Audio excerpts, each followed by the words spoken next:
അപ്പോൾ ബേസിക്കലി നമ്മൾ ഒരു കണക്ക് നോക്കിക്കഴിഞ്ഞാൽ ഹോസ്പിറ്റലിൽ ഇപ്പോൾ എമർജൻസിയിൽ വരുന്ന രോഗികളുടെ എണ്ണം ഒരു ഏകദേശം 50% മെഡിക്കൽ എമർജൻസീസ് ആണെങ്കിൽ ബാക്കി ഒരു 50% ആക്സിഡൻറ്റ് റിലേറ്റഡ് ഇഷ്യൂസ് ആണ് വരുന്നത്. അതും കാണുമ്പോൾ ഒരു പ്രായം നോക്കിയാൽ around 20 to 40 years of age ഗ്രൂപ്പാണ് കൂടുതലായിട്ട് നമ്മുടെ ഹോസ്പിറ്റലിൽ ആക്സിഡൻ്റ് ആയിട്ട് വരുന്നത്. കാരണം ആ പ്രായത്തിലുള്ളവരാണ് കൂടുതൽ വാഹനം ഉപയോഗിക്കുന്നതും മോർ ഹെൽത്തി ഏജ് ഗ്രൂപ്പ് അതാണെന്നാണ് കണക്കുകൾ.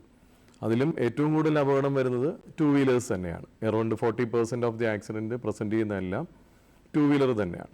അപ്പോൾ അതിലും മരണസാധ്യത അല്ലെങ്കിൽ കിടപ്പിലാകുന്ന മോർട്ടാലിറ്റി അല്ലെങ്കിൽ മോബിലിറ്റി നോക്കിക്കഴിഞ്ഞാൽ മെജോറിറ്റിയും 2 വീലേഴ്സിനാണ് compare to the other vehicle. അപ്പോൾ ഇതിൽ പലപ്പോഴും ചോദിക്കുമ്പോൾ നമ്മളിപ്പം ചോദിച്ച ക്വസ്റ്റ്യൻ എന്ന് പറഞ്ഞാൽ നമുക്ക് അവരുമായിട്ട് സംസാരിക്കുമ്പോഴല്ല അവസ്ഥ. അപ്പോൾ ഇതിൽ പറഞ്ഞ് സംസാരിക്കാൻ പറ്റുന്ന ഓറിയൻറ്റഡ് ആയിട്ടുള്ള വ്യക്തികളുടെ അടുത്ത് മാത്രം നമ്മൾ കമ്മ്യൂണിക്കേറ്റ് ചെയ്യാൻ പറ്റുന്നുള്ളൂ. മറ്റേതൊക്കെ ആളുകളും കൂടെ നിന്നൊരു കണ്ട് അറിവിലുള്ള കാര്യങ്ങൾ മാത്രമേ ഉള്ളൂ എങ്ങനെ അപകടം പറ്റിയെന്ന് പറയുന്നത്. അതിൽ മെജോറിറ്റിയും പറയുന്നത് ഒന്ന് നമുക്കിപ്പോൾ റീസെൻ്റ്ലി കുറച്ച് കാര്യങ്ങളൊക്കെ വന്നതെന്ന് പറഞ്ഞാൽ അവർ ഓടിച്ചു പോകുമ്പോൾ ചിലപ്പം ക്ഷീണം തോന്നുന്നു അല്ലെങ്കിൽ മയങ്ങിപ്പോകുന്ന അവസ്ഥകൾ പലപ്പോഴും ഉണ്ടായി. അങ്ങനെ പല ആക്സിഡൻസും എസ്പെഷ്യലി ഈവൻ ട്രാഫിക് ഏരിയകളിൽ കൂടെ സിഗ്നൽ ലൈറ്റിൽ കൂടെ ഉറങ്ങിപ്പോയ വ്യക്തികൾ ആക്സിഡൻ്റ് ആയ ഒരുപാടെണ്ണം കാണുന്നുണ്ട്. അപ്പോൾ അത് പലപ്പോഴും ചോദിക്കുമ്പോഴുള്ള ഉത്തരവെന്ന് പറഞ്ഞാൽ അവർ ഒത്തിരി തരം ചിലപ്പോൾ തലേ ദിവസം അവർ ഒരുപാട് സ്ട്രെസ്ഫുൾ ജോബ് പല രീതിയിലും ചെയ്തിട്ടുള്ള ആൾക്കാരായിരിക്കും. ചിലപ്പോൾ നൈറ്റ് ഡ്യൂട്ടി എടുത്ത വ്യക്തികളാണ്, അല്ലെങ്കിൽ 2 ദിവസമായിട്ട് വീട്ടിൽ കുറേ പ്രശ്നങ്ങളുണ്ടാവുന്നുണ്ട്. അപ്പോൾ നമ്മൾ മിക്കവാറും നമ്മൾ ഒരാളുടെ ഹെൽത്ത് ഓറിയൻറ്റഡ് ആണ് ഈ ഡ്രൈവിംഗ് കൾച്ചറും ഇരിക്കുന്നത്. Basically physical health and mental health. നമ്മൾ ഫിസിക്കൽ എന്ന് പറഞ്ഞാൽ ശാരീരികമായിട്ട് രോഗാവസ്ഥ ഉള്ള ഒരു വ്യക്തിയും കഴിവതും ഡ്രൈവ് ചെയ്യാൻ പാടില്ലെന്നാണ്. പക്ഷേ ഇന്ന് നമ്മൾ റോഡിലിറങ്ങി നോക്കിക്കഴിഞ്ഞാൽ മെജോറിറ്റി ആൾക്കാർക്കും ഈ രോഗാവസ്ഥ ഉള്ളവർ വണ്ടി ഓടിക്കുന്നുണ്ട്. പല രീതിയിലും രോഗാവസ്ഥ, ഈവൻ ഹാർട്ടിന് അസുഖമുള്ളവരുണ്ട്, അല്ലെങ്കിൽ ന്യൂറോളജിക്കൽ ഇഷ്യൂ ഉള്ളവരുണ്ട്, ചിലപ്പോൾ ഫിറ്റ്സ് വരുന്ന വ്യക്തികളുണ്ട്. അപ്പോൾ ഈ രോഗികൾ തന്നെ മിക്കവാറും നമ്മൾ പറഞ്ഞ് അഡ്വൈസ് ചെയ്ത് വിട്ടാൽ തന്നെയും പിന്നെ അടുത്ത് ഹോസ്പിറ്റലിൽ വരുന്ന പോലും ഡ്രൈവ് ചെയ്ത് വരുന്നത് കാണാറുണ്ട്. അപ്പോൾ ഇതും റോഡിൽ റിസ്ക് ആണ്. അതുപോലെ മാനസികാവസ്ഥയിൽപ്പെടുന്നതാണ് നമ്മുടെ സ്ട്രെസ് ഫാക്ടേഴ്സ്. ഒരുപാട് പേര് എന്തെങ്കിലും സ്ട്രെസ്സിൽ വരുന്ന സമയത്താണ് ഇങ്ങനെ മെജോറിറ്റി കാണുന്നത്. അത് പലപ്പോഴും ഒന്ന് അവരുടെ പ്രശ്നമില്ലെങ്കിൽ അല്ലെങ്കിൽ മറ്റേതെങ്കിലും വ്യക്തികൾ. അപ്പോൾ റോഡിൽ ഇറങ്ങി നടക്കുന്ന വ്യക്തികൾ പല പ്രശ്നങ്ങളോട് പോകുന്നതെല്ലാം റിഫ്ലക്റ്റ് ചെയ്യുന്നത് ആക്സിഡൻറ്റിലാണ് പലപ്പോഴും. അപ്പോൾ ഇത് ഒരു one of the major reason for accident ആണ്. പലരും അത് നോട്ടിഫൈ ചെയ്യാറില്ല. കാരണം വെപ്രാളത്തിൽ പോകുന്നു, എന്തെങ്കിലും ടെൻഷനിൽ പോകുന്നു, അല്ലെങ്കിൽ സമയത്തിന് എത്താനുള്ള ഓട്ടം, എന്തെങ്കിലും ഒരു ഫാക്ടറായിരിക്കാം ഇതിന് റിഫ്ലക്റ്റ് ചെയ്യുന്നത്. പിന്നെ നേരത്തെ പറഞ്ഞ പോലെ ഡ്രൈവിങ്ങിൻ്റെ സ്കിൽസ്, ചില ആൾക്കാർ ചോദിച്ചാൽ ഞങ്ങൾ റീസെൻ്റ്ലി ഡ്രൈവിംഗ് പഠിച്ചതാണ്, അത്രയും എഫക്റ്റീവ് ആണോന്നില്ല. അപ്പോൾ അങ്ങനത്തെ ഒരു കാര്യം. കാരണം അതിപ്പോൾ ഡ്രൈവിംഗ് ലൈസൻസ് എടുത്തോട്ട് next day onward they are eligible for driving എന്നാണ് അർത്ഥം. പക്ഷേ അതേസമയം ഹൗ മച്ച്, എത്രത്തോളം അവർ എലിജിബിൾ ആകുന്നു എന്നുള്ള കാര്യമാണ് വേറെ ഫാക്ടർ.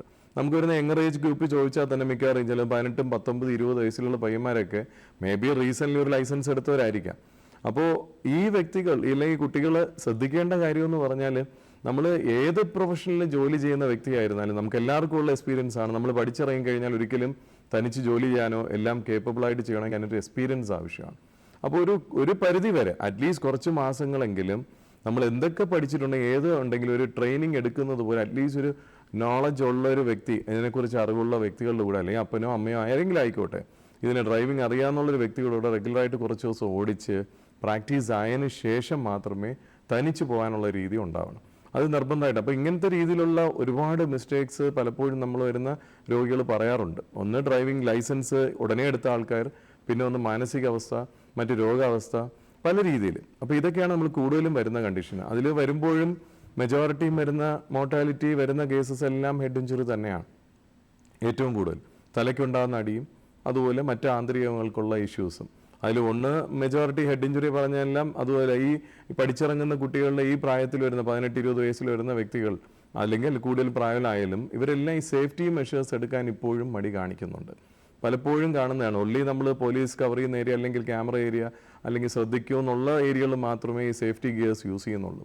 ഇപ്പോഴും ഹെൽമെറ്റ് ഇല്ലാതെ പലയിടത്തും, അല്ലെങ്കിൽ പില്ലിയൻ റൈഡേഴ്സ് പുറകിരിക്കുന്ന കുട്ടികൾ ഇത് ഉപയോഗിക്കാതെ പോകുന്ന സീൻ നമ്മളിപ്പോഴും സ്ഥിരമായിട്ട് കാണുന്നുണ്ട്. അങ്ങനെ എത്രയോ പേര്, ഈവൻ നടന്നു പോകുന്ന യാത്രക്കാർ ചിലപ്പോൾ ലിഫ്റ്റ് ചോദിച്ച് ആക്സിഡൻ്റായി വരുന്ന വ്യക്തികളുമുണ്ട്. ലിഫ്റ്റ് ചോദിച്ച് കയറുമ്പോഴേക്കും ഹെൽമെറ്റ് കാണത്തില്ല, നേരെ 1 കിലോമീറ്ററിനകത്ത് പോയി വീണ് തലയ്ക്ക് അടികെട്ടി വരുന്ന ഒരുപാട് കേസസ് ഉണ്ട്. അതുപോലെ ചില കേസ് വീണ് കഴിഞ്ഞാൽ നമ്മളടുത്ത് പറയും ഹെൽമെറ്റ് വെച്ചിട്ടുണ്ടായിരുന്നു, പിന്നെ എങ്ങനെ തലയ്ക്ക് അടിപറ്റിയെന്ന് ചോദിക്കുമ്പോൾ അടുത്ത് പറയുന്ന വാക്കാണ്, ചോദിക്കും നിങ്ങൾ സ്ട്രാപ്പ് ഇട്ടിട്ടുണ്ടായിരുന്നു. ഇല്ല സാർ, സ്ട്രാപ്പ് ഇട്ടിട്ടില്ലായിരുന്നു, അല്ലെങ്കിൽ സ്ട്രാപ്പ് ലൂസായിരുന്നു, ഇങ്ങനെയൊക്കെയാണ് പറയുന്നത്.